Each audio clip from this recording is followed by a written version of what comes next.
سنا دیں سورہ؟ ایک سورہ سورہ حجرات. قاری صاحب کون سا پارہ 26واں ہے یا 26 ہے؟ دونوں ہیں. چل ٹھیک. اللہ تعالیٰ نے سورہ نازل فرمائی. اس کا شان نزول، ہر سورت کا شان نزول اس میں موجود ہوتا ہے. یا ایھا الذین آمنوا، ایمان والوں سے یہ خطاب ہے. یا ایھا الذین آمنوا جہاں آئے گا وہاں مخاطب ایمان والے ہوں گے. لا تقدموا بین یدی اللہ ورسولہ، اللہ اور اس کے رسول سے آگے قدم مت بڑھاؤ. جو پیمانہ حیات کا اللہ نے مقرر کر دیا ہے وہی آپ نے کرنا ہے. اللہ نے فجر کی 2 رکعتیں فرض کی ہیں. اگر آپ کہیں گے میں 4 پڑھوں گا زیادہ ثواب ہوگا، نہیں ہوگا. افطاری جو ہے سحری کے اوقات مقرر ہیں. اگر کہیں جی میں 24 گھنٹے کے بعد کھولوں گا روزہ، نہیں ہوگا، کیونکہ سنت کے خلاف. حضور نے سحری بھی فرمائی ہے، افطاری بھی فرمائی ہے. وہ اللہ کا حکم ہوگا، سحری حضور کے حکم سے ہوگی. سنت سحری بھی فرمائی ہے حضور نے، افطاری فرمائی ہے. تو کسی بھی معاملے میں اللہ اور اس کے رسول سے آگے قدم نہیں بڑھانا.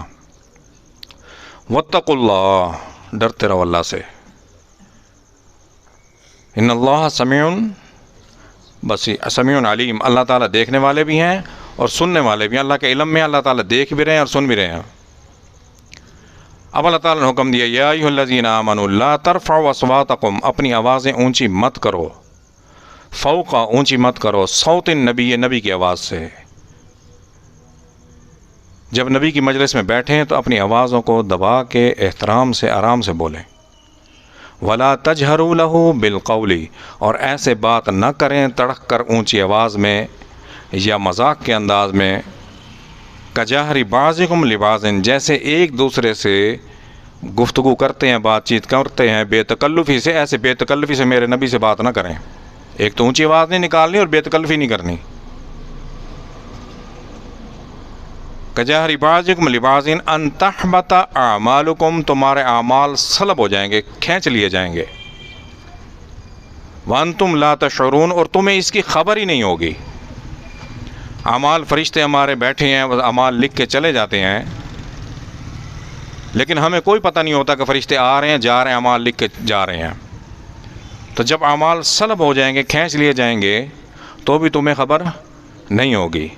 اب یہاں یہ اعزاز نبی کو ہے، نبی کریم صلی اللہ علیہ وسلم کو یہ اعزاز حاصل ہے کہ نبی کی مجلس میں اونچی آواز نکالیں گے تو آپ کے اعمال کھینچ لیے جائیں گے. اگر کوئی آج کا بادشاہ وقت ہے اس کے سامنے اونچی آواز میں بولیں گے، تلخ کلامی بھی کریں گے تو بے ادبی شمار ہوگی، اعمال نہیں کھینچے جائیں گے. یہ فرق ہے نبی میں اور امت میں. یہ انعام اللہ تعالیٰ نے نبی کو عطا فرمایا. یہ اعزاز ہے نبی اکرم صلی اللہ علیہ وسلم کا کہ ان کے سامنے کوئی اونچی آواز میں بولے گا، بادشاہ وقت بھی بولے گا، یہ آگے بات آئے گی. بادشاہ وقت بھی اونچی آواز میں بولے گا تو اس کے اعمال کھینچ لیے جائیں گے.